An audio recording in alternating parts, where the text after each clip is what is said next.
Right now, Indiana lawmakers have a policy. Their public email accounts, paid for with your tax dollars, are private.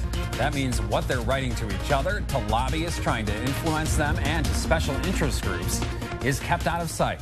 Good evening. We're glad you're here tonight. I'm Tom Powell. And I'm Farron Franzak. Keep in mind, it's the very people who write the open records laws, your lawmakers, who claim you don't have a right to know what's in their email. Now, the open records law actually doesn't say that, and the Indiana Supreme Court is expected to rule on the matter very soon. We're glad that you've all shown up today. The Senate prides itself on having vigorous debate. Indiana is using technology to open up that debate. Go to the state's website, and live video from inside the Senate and House chambers is only a click away. And if you go to page 22, page 912, you can easily search for and read bills.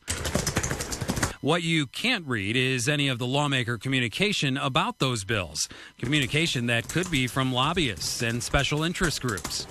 I sent an email to every state senator and every state representative asking their opinion. Do they think their official email should be public records?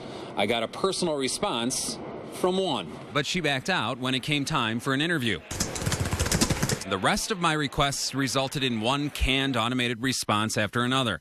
When I offered to meet the lawmakers at the Capitol, not a single one, that's 149 elected officials, expressed any interest in doing an on-camera interview.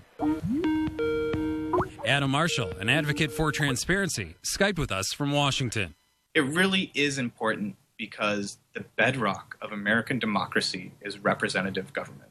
He says if you don't know who's lobbying your lawmakers, democracy can't function. The public needs to know exactly how they're being influenced and whether that influence is contrary to the democratic will of the people.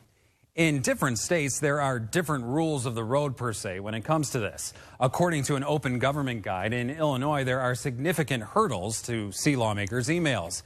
In Michigan, lawmakers have exempted themselves from allowing you to see their emails, but that is not the case in nearby Wisconsin.